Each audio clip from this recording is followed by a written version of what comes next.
biofortification, instead of doing mixing all these vitamins from external, it is always better that if it is already there, the capacity is there in the plant, so that it can take up. Okay.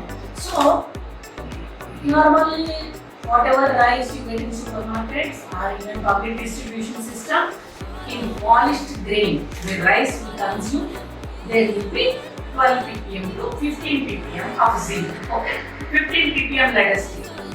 But we have got some landraces where you get 30 ppm or 40 ppm, almost a double zinc.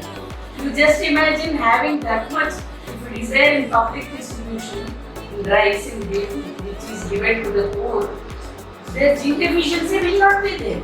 So that much variability is there. But farmers are not, you don't know basmati, no? Basmati is mostly landrace. Means landraces are not very high yielding, but they have special characters. So using bioinformatics, we are able to characterize what are the genes responsible for this special traits. That will be very exciting, right? So what are the genes involved in this high green zinc? So you put those genes in the high yielding varieties.